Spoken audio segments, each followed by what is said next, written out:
Hey, how's it going, everybody? Dinner for back with another deck profile. I have really been enjoying trying to play around with the decks that are very possibly viable for the BT07 format, and I'm just playing around and upgrading the ones that I have used before in other videos for the BT6 format when I did the Coliseum series.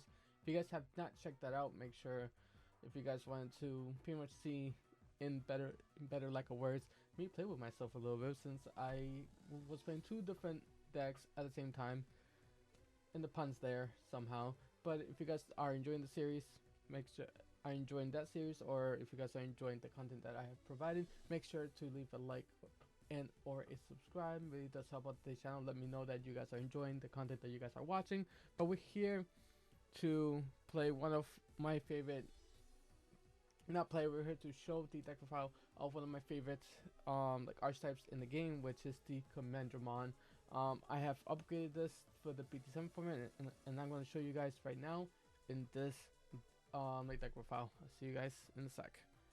And hey guys, we're back, and this is going to be the deck profile that we're going to be showing off for the BT7 format. It's going to be the Commandramon tribe, or the Commandramon Rookie Rush, or a Commandramon based deck that we have been playing pretty much throughout ever since the last Commandramon came out in BT5, I believe. I have been playing this deck as a sleeper deck. I actually took the Commandramon Rookie Rush to a core TCG tournament. Did not do so well. Did okay, but I have been enjoying that way of playing with the Commandramon part of it. So this is my upgraded part. Since I'm gonna still be playing this here and there, maybe not as my main deck, but I am definitely going to be enjoying it. So for further ado, without me stalling anymore, we're gonna be going over the babies, the rookies, and all that in between. First, I'm so glad that I got these off of my friend. The four the Pagumon. When your Digimon dies as a resource, look at the top card of your deck, and if it's a black like Digimon, you get to add it to your hand. So pretty much this becomes a floater. Not a floater, it gets you advantage if your Commandramon dies, which very often they do. And the one like Missymon, a lot of people are still playing the Sunamon. No, not Sunamon. The one for the Aboramon deck. I don't remember the name of it right now. It is better at times. It gives you the plus 2000. This one only gives you plus 1000 if it's a D-Brigade in its name. A lot of times you're putting your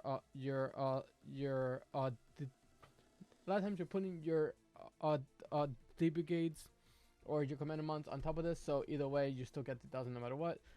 The other one gives you 2000. If you have another one of the same name on the field, I oftentimes I forget about that, so I prefer just to do the missing mon instead. But you guys can change it however you guys want. So for the 16 like Commandramons, we're gonna play 4 of the Undeletion, the best one the best one period. When it dies, you look at the top 3. If there's a Commandramon in its name, you get to play like for free. So he is a floater. You got 4 Commandramons, the 5k beater, 4 cost to hard play. Normally he goes on top of your babies, but he's really good just to get pretty much survive anything at the moment, especially with the missing one. If he doesn't, you still get to float no matter what, but really good. The 4 blocker Commandramon.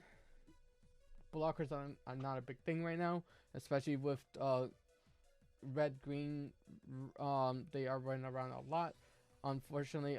And Emperor Greymon absolutely curb stomps your blockers, because if you block it, they get to unsuspend in game memory, if I remember correctly. I have not used the Emperor Greymon just yet, but I have some spice for that deck as well. Last but not least, the 2-drop 3k Commandramon. The best starter is the Undeletion, and then hard playing a 2-drop, so that you have already 2 checks in turn number 2. Really, you need the 16 because these are your main. You need the D-Brigades to bring out the Darknomon super early by returning 5 and the 16. You need the highest number so that you can just return them, and also your searcher can look for the rest of your the Covenant as he dies. Next, we play 4 of the Silsdramon, which is the blocker. It's still a D-Brigade. It is also a cyborg that will come. That would be important in just a bit. But this is your level 6. That your level 6. Your 6K blocker. 6K blocker. Gonna be kind of good. I don't think the blockers are really good at the moment. Even though a lot of things are gonna be super aggressive, blockers are not the biggest, are not the best thing right now, but really does help you stall out a little bit, at least a turn or two, so that you're not outright dying, since there's no recovery in this deck. Also, he counts as a D-Brigade, so that helps out a lot, especially because you're gonna be playing 4 of the Darknomons. You're playing 4. A lot of people are cutting down to 3. I still say 4 is. You want to see this. If it gets cloggy, it's fine, because you can always get rid of it for another card in this deck. But 4, I think you do want to see it as much as you can. Plus, he counts as a D-Brigade, so if you play 1, you can recycle the other one by putting the one in the grave to the top of your deck. For those who don't know, he also has Rush. Rush makes it so that you skip the Summoning Sickness and you can attack the turn he is played. You do have to pay the 13 first, and then you gain 2 memory for every D-Brigade that you return to the top of your deck. Normally, you get to return up to 5, so you gain back 10 memory, making, as long as you're at 3 memory, you're able to play him and go down to 0. You need to make sure you are at 3 memory to be able to play this. A lot of times I have been stuck where I am at 2 memory and I can't play them, and a lot of people say, oh, you could just play the... No, you need to play the 13. A lot of people need to know that you pay the 13 and then you gain the memory back. The memory blockers in this game, so right now that people are going to main deck, it's going to hurt. It's absolutely going to hurt, so you have to play around that, unfortunately, which you always have to either way, so that's fine. Next, I wasn't playing this before. I started to now. 3 Hagurumon. You discard, on play, you discard a cyborg or a machine, and then you draw 2 cards. You can throw away your Commandermons, because either way you're gonna get them back for the Darknomon. You can throw away your Darknomons, because if I remember correctly, he is a cyborg. He is a cyborg, just to make sure. I think of things that make no sense. I might cut down this 3, 4. I'm just playing this for the consistency reasons, but you do draw through your deck with this. Really, really good. He himself is just a good play, just to go through your deck a lot more. He dies pretty much all the time either way, so you get like a free swing with that at least. 1 Shumon. I do want to bump this up to 2, maybe 3. Might drop the Hagurumon down to 3 and then play 2 of the Shumon. Shumon's really important. Because there's a lot of the Bokomons running around in this format, especially with the hybrids. Makes it so that they have to commit to their place, especially when they're going to be playing a lot of tamers. Plus, in this format right now, it's a little bit slower, except for the red-green. The matchup, everything needs to set up a little more, so this deck helps rush through their security a lot faster. But the Shumon might be put to 2. I'm still debating on that. 2 Mechanori, blocker, 6K, stops any rush decks that have the small bodies trying to, like, there's a lot of Flame Mons, there's a lot of Strawberry Mons trying to swing early, and this just outright stop it, so that they have to hold their resources back, and it gives you a little bit of time. The Magnori is also great for those who are doing the side deck. This can also also be in your side deck as well. But I do love the Makanori, and there's sometimes that you can get away when people forget that he can like unsuspends when he deletes a like a Digimon by blocking. So really good to kind of catch people by surprise that they forget what that card does. So really good. For Grumblemon, we now have a black Lobo. Lobomon is now in black. Every color has a Lobomon. I know last for BT6 they had Arbormon, which was a green Lobo. For 2, this goes on top of your tamer. So now you no longer, if you are at 2 or 3 memory, you no longer have to commit to your Darkdramon. The Darkdramon, you can now go into your Grumblemon for 2 and swing for game. Really excited about this. I'm so happy that now black has a Lobomon, especially with how fast we go through this deck. 1 source defeat, not really necessary. You can go without it. I got it just because I really wanted to fit like the one that I have, as well as if for some reason they're trying to go their own freaking Lobo for game and only have 1 tamer, you can put this on top of your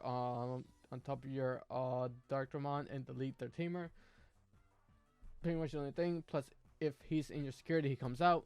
Really good. If he dies, he deletes a Digimon. So always really good for that. 2 Easy Izumi. Most of your deck, 99% of your deck is black. So you will often, pretty much 99% of the time, you will play this for 3.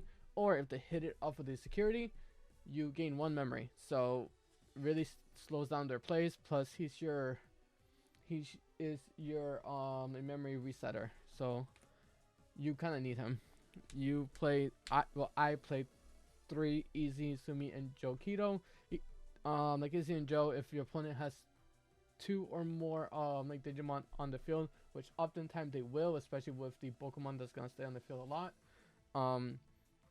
If they want to commit to the field, they're going to give you a lot of memory. This is really good. I really love this card, especially when like it makes your opponent hesitant. A lot of the dual tamers now are making the opponent hesitant on how they play. For like Izzy and Joe, you want to be really aggressive, you're gonna give me memory. And also they have the ability that during your opponent's turn, if one of my black Digimon dies, I can suspend this and draw a card, so it helps me go through my deck a lot faster. And also, since I have blockers, I can block and draw a card to kind of replace the card that I lost. A new card that got introduced, I've got told that this should go automatically to 4. I'm trying to find space for it, but 3 Pride Memory Boost. Why is this a thing? Don't know. Really good. On main, when you play from your hand, on main you reveal the top 3 cards. If I remember correctly, you reveal the top 3 cards, and you can play a black Digimon with a 4 cost or less for free. Let me see if I'm correct. For main, I reveal the top 3 cards from your deck. You may play a black Digimon with play cost of 4. Yep, play it. Play the, so you can play 80% of your deck for free. All of your commander ones for free. You can play this.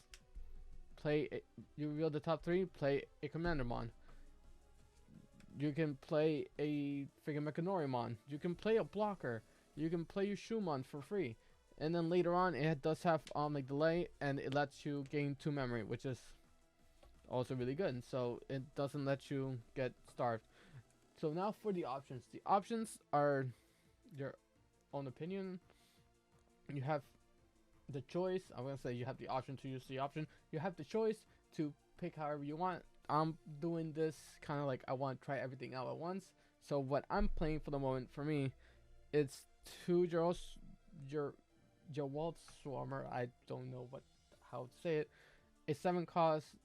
On the main effect is you delete everything that's a 7 cost or less. A lot of people are like, why do we want to do that? If I kill my own Commandermon that is the like on deletion, I get a floater. I can swing out, then use this to get rid of their guys. There's a lot of stuff that's gonna be like 7 costs or less no matter what. So this will pretty much clear the board except for heavy like anything higher up. 2 of the Iron Fist and Onslaught, killed everything on the top end. Spot removal for any big guys. You played like against yellow, the only really big guys are their level 6 or the Sanimo, so this will get rid of them for 8. Unfortunately, a lot of these are high cost. And 2 Ultimate Flares. Ultimate Flares, I don't know how they're gonna do. I haven't play tested this card in this meta just yet. Ultimate Flare, I still really like. There's a lot of level 3s running around. And gets rid of a lot of the hybrids. Unfortunately, if you Ultimate Flare, well, they have a tamer, the tamer goes back down, so they have tamers to play with. But that is my D-Brigade deck. I really do enjoy playing this deck. I can't wait to play this deck more in this format. And on that, hope you guys enjoy the deck profile, and hope you guys have a wonderful day. If you guys are new and enjoy the content, make sure to leave a like down below, and make sure to subscribe to the channel. It lets me know that you guys are enjoying everything that I have been putting out. And on that, have yourself a fantastic day, and I'll catch you guys in the next video. Bye.